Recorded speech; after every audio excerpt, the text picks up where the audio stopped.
Salutations à tous, frères et sœurs. C'est toujours le frère Constant Motati Timbe, toujours dans la continuité des messages et des exhortations par la manifestation de la grâce de Tété Loba, créateur unique et véritable, et par la permission du seul enseignant mandaté à notre époque, notre Moledi Zulu Lassan. Nous allons encore aller dans Kalata Mbale, Bible, la véritable histoire de l'homme noir, le livre de la vérité, la véritable histoire de l'humanité, donc le rouleau puissant pour la délivrance, la libération de la captivité du voile de l'antivérité, pour la libération spirituelle, astrale, morale, intellectuelle et même physique. Donc toi, peuple noir, toi qui es non noir et qui as l'amour de la vérité, procure-toi Bible dans les éditions zululassan.com. Nous allons aller dans le livre, le rouleau puissant d'un prophète majeur qui a marqué son époque, son histoire. Donc Wonja, dont ils ont falsifié le nom dans les bibliothèques classiques en donnant le nom d'Ésaïe, mais son véritable nom c'est Wonja, donc qui signifie libre, la liberté, la libération de l'antivérité, la libération du voile, comme j'ai dit, de l'antivérité, la libération des fausses doctrines, donc des religions, des formes de spiritualité qui pilulent pour toujours mettre l'antivérité, pour essayer toujours d'égarer l'homme noir, premièrement, de la voie de la vertu et de l'impartialité des entités du grand ordre des choses. Donc, nous allons aller au chapitre 49 de Wonja. Wonja, comme j'ai dit, qui était ce Mtopeda Mundi majeur puissant.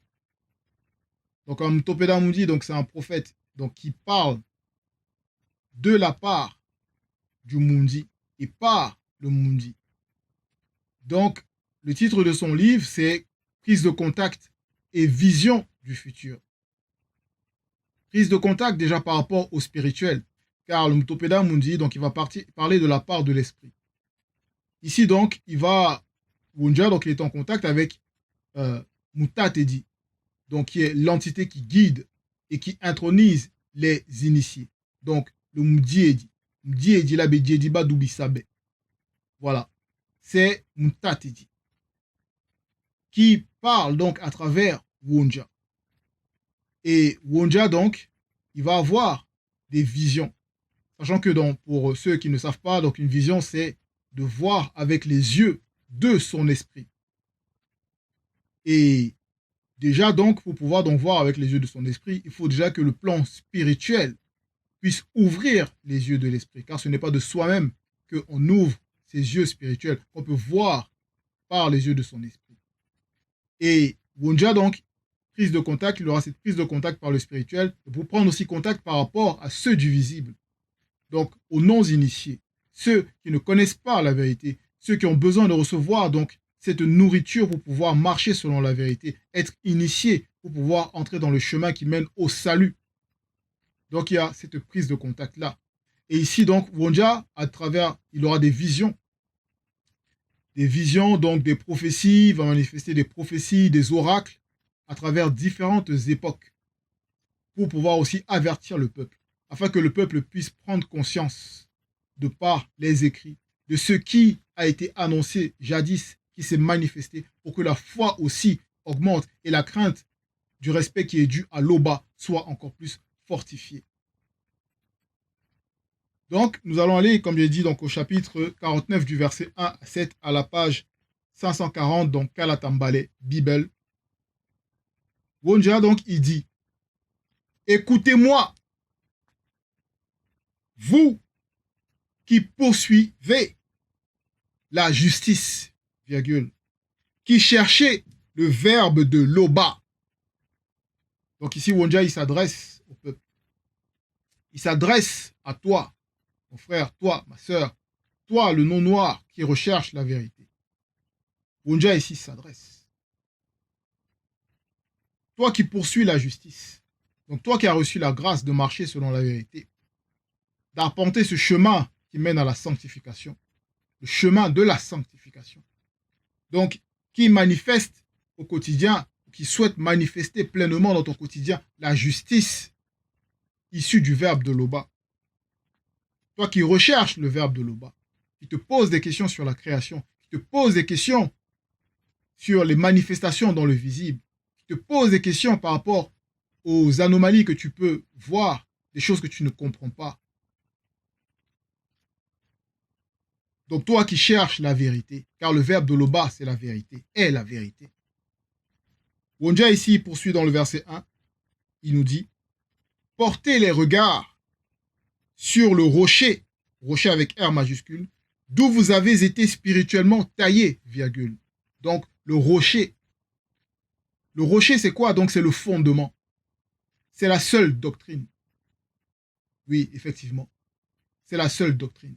C'est le fondement qui a été établi par le grand ordre des choses, par le grand tout, afin que celui qui reçoit l'initiation, donc qui reçoit premièrement l'appel, qui accepte, qui vient comme une page vierge, il puisse être, de par ce fondement, être taillé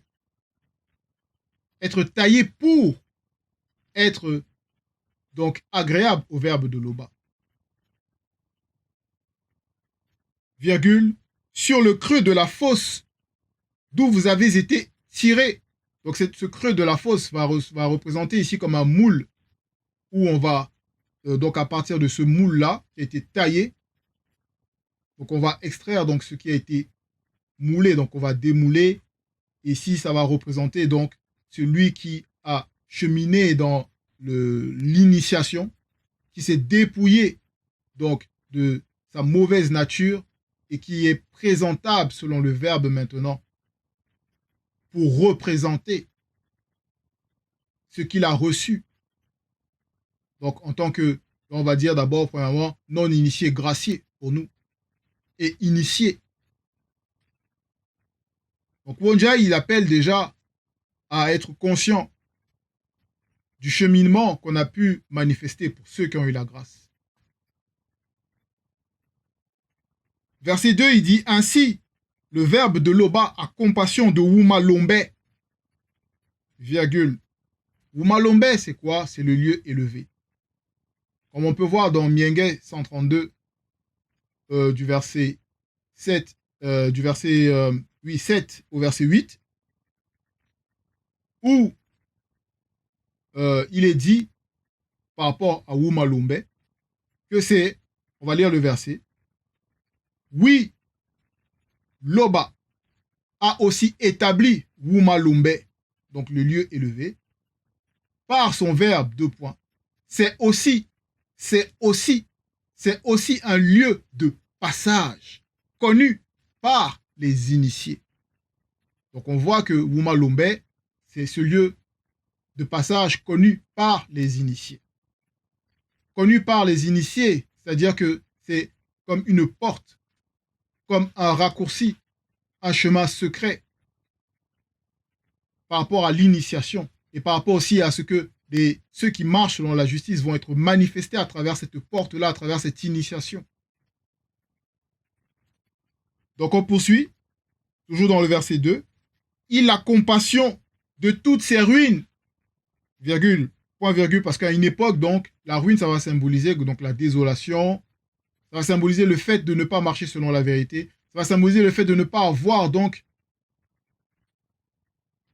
accès, contact à la source qui est la vérité, qui est la parole purificatrice, libératrice. Donc la ruine. Il rendra son désert semblable à un jardin sacré, virgule. Effectivement. Donc, après cette ruine-là, qui va entraîner donc ce désert, qui va symboliser ici le fait d'être une terre aride, une terre desséchée, comme on peut voir dans Wonja 42 au verset 3, où il est dit, on va lire Wonja 42, verset 3, où il est dit, le verbe de Loba répandra des eaux sur le sol altéré, entre parenthèses, non initié gracié, virgule, et des ruisseaux sur la terre desséchée, entre parenthèses encore, non initié gracié. Lui, en tant que Mundi Musangi, entre parenthèses, Saint-Esprit, sera répandu sur ta race et sa bénédiction sur tes rejetons. Donc on voit la prophétie là que Wonja, il a manifesté dans Wonja 42. Donc il a annoncé. Et ici dans Wonja 49, il poursuit, il rendra son désert, donc on revient au verset 2, semblable, il rendra son désert semblable à un jardin sacré. Donc le jardin sacré ici, donc c'est beau, c'est quelque chose qui est agréable à voir, attirant, à percevoir, à contempler. Et sa terre aride, donc cette terre aride là qui a été arrosée par le verbe de Loba, il va rendre ça donc semblable, donc, et sa terre aride à un jardin de Monmon. Et Monmon, c'est le véritable Salomon. Et Monmon, il avait des jardins secrets. Et il a beaucoup construit, il a beaucoup bâti. Donc il y avait beaucoup de jardins. Et ici, par rapport au fait de bâtir, de construire ces jardins-là, le fait de bien agencer, des arbres bien taillés, avec des beaux fruits, ça va symboliser ici l'initiation. Ça va symboliser la sagesse. Ça va symboliser l'intelligence par rapport à ce qu'on doit déployer, par rapport aux agissements que celui qui a reçu l'initiation, celui qui a accepté de cheminer selon la vérité, de se laisser transformer, de se laisser modeler par le verbe, donc il va manifester, il va ressembler à cet arbre-là, car on compare un initié à cet arbre-là qui produit beaucoup de fruits, du mundi musangi. Toujours au verset 2, la joie et l'allégresse se trouveront au milieu d'elle, donc de Wumalumbe, et de ceux donc qui vont passer par ce passage-là, qui vont recevoir cette initiation. Virgule, les actions de grâce et les chants et le chant des cantiques donc, vont aussi s'y trouver.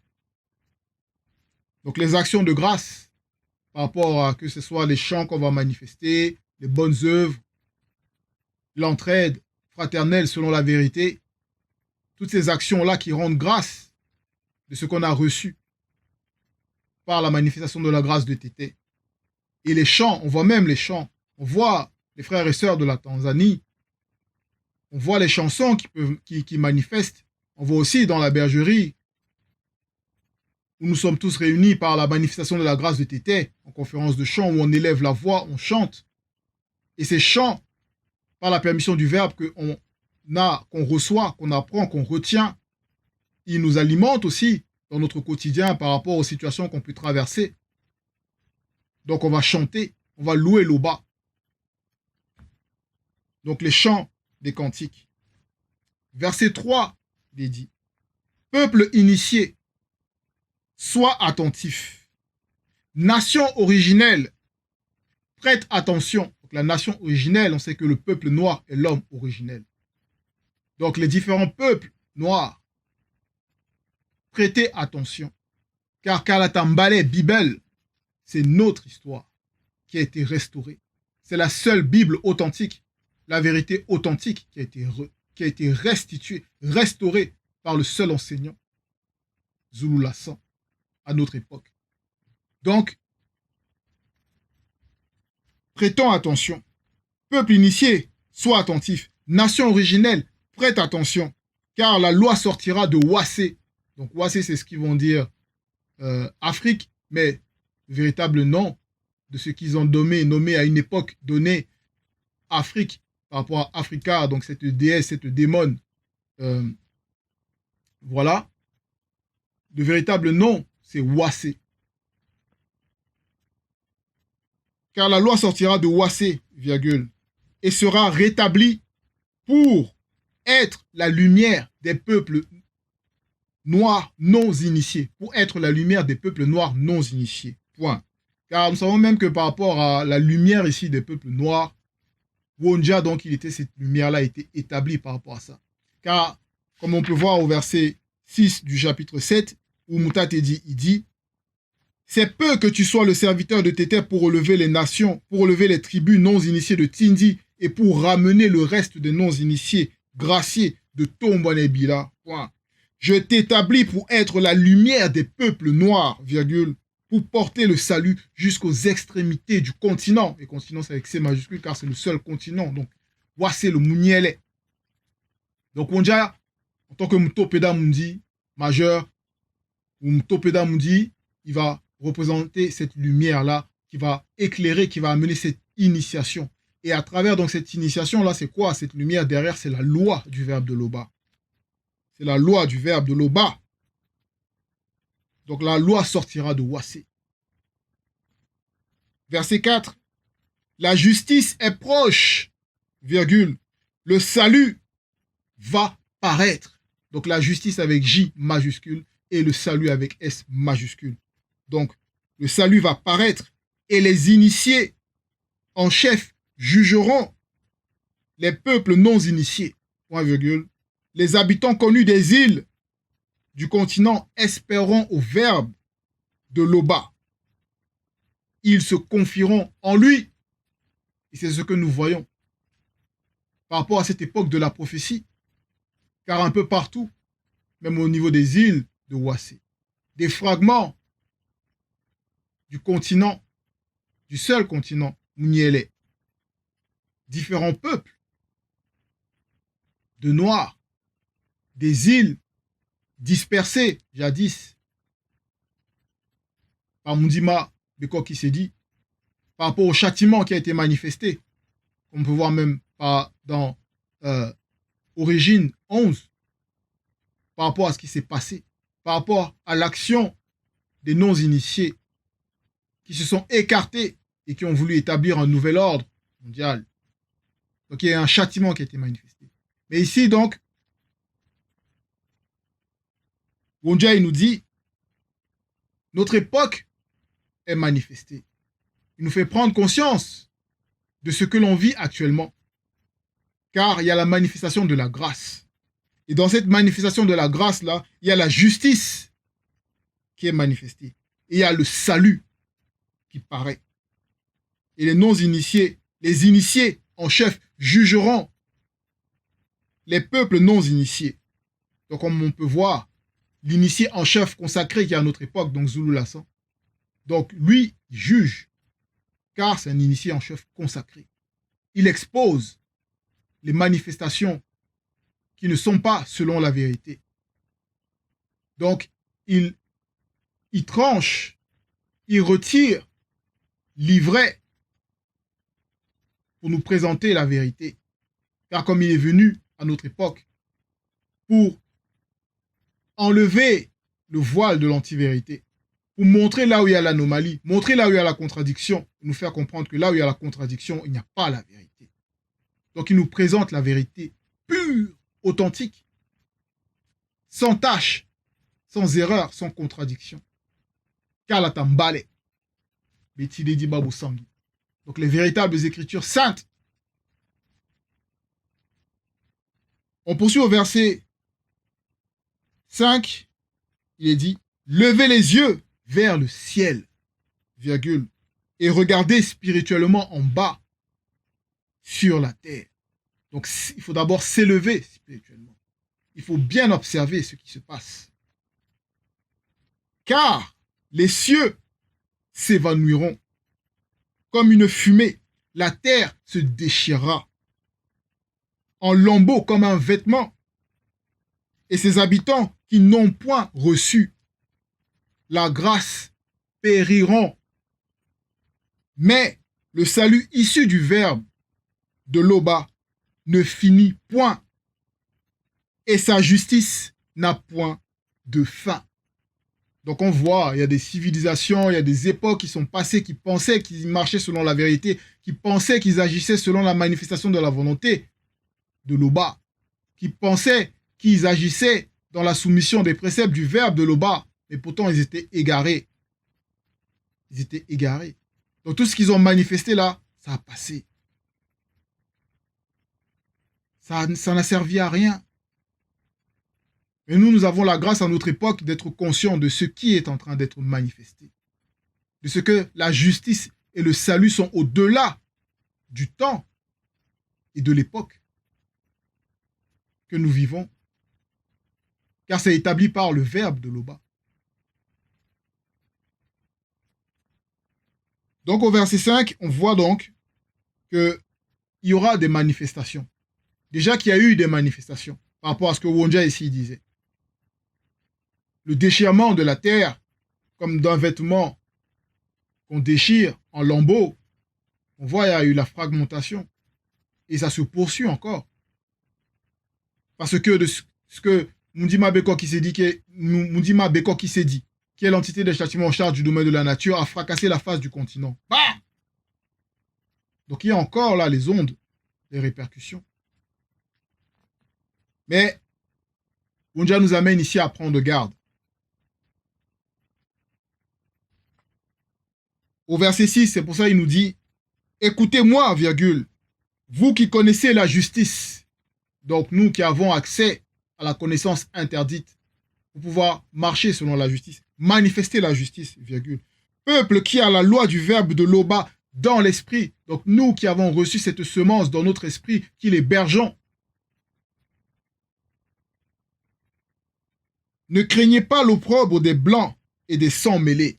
En effet, de toutes les manigances que les blancs et les sangs mêlés, qui ne marchent pas selon la vérité, déjà qui sont naturellement dominés par le péché, de ceux qui vont essayer de manifester, nous mettre dans des situations honteuses, gravement honteuses, pour essayer de manifester un déshonneur, nous déshonorer, pour essayer de faire en sorte que notre dignité soit bafouée. Nous qui avons la grâce, qui avons accepté de marcher selon la vérité, qui ne voulons pas marcher selon les lois établies dans le visible, où ils vont mettre leurs abominations de loi, où ils vont essayer de mettre la pression, mariage homme avec homme, femme avec femme, ces abominations, pour essayer de toujours diminuer l'homme noir. Non. Ils vont essayer d'afficher ceux qui ne veulent pas se plier à leurs lois abominables, pour essayer de les faire passer pour des parias de la société, pour essayer de les faire passer pour des racistes, ceux qui n'aiment pas les autres, pour une secte, et tout ça. Peu importe ce qu'ils essaieront de faire. Ici, Wunja, il nous dit, ne craignez pas l'opprobre des blancs et des sangs mêlés, et ne tremblez point devant leur outrage. Donc, de ceux qui vont manifester des complots, des blasphèmes, des injures, des calomnies, tout ça, ça ne doit pas nous atteindre, car nous avons la protection du Verbe. À l'ombre de la manifestation de la puissance du Verbe, nous sommes dans la protection. Nous sommes dans la protection. Verset 7. Car la mort les dévorera spirituellement. Point virgule. Mais la justice, avec J majuscule, n'a point de fin. Virgule. Et le salut ne finit point. Donc peu importe ce qu'ils vont manifester. La mort, donc qui est issue de la désobéissance, de la désobéissance. Plutôt le péché qui est issu de la désobéissance, qui mène à la mort. Ils sont dans ces conditions-là. Toutes les œuvres-là qui manifestent, ils ont l'impression qu'ils sont à l'existence. Mais ils sont maintenus à l'existence par rapport à cette réalité, même qui est déjà finie. Parce qu'ils n'ont pas conscience du Verbe, parce qu'ils ne se soumettent pas au Verbe de l'Oba. Ils ne manifestent pas la crainte du respect qui est dû à l'Oba. Ils pensent qu'ils existent. Ils pensent que ce qu'ils vont manifester avec orgueil, ça a de l'impact par rapport à la loi, par rapport à la prophétie de ce qui va se manifester, de ce qui se manifeste déjà même à notre époque, car ils tremblent. Donc, mais nous savons que la justice, donc la manifestation de la justice de l'Oba, la manifestation du salut de l'Oba, n'ont point de fin. Donc c'était l'exhortation, frères et sœurs, pour nous rappeler, nous qui avons reçu la grâce de cheminer, de tenir ferme, de ne pas craindre, de manifester cet amour de la vérité que nous avons reçue. Oui, avec sagesse, dans la crainte du respect qui est dû à l'Oba, qui était créateur unique et véritable. Était toujours glorifié. Ainsi soit-il.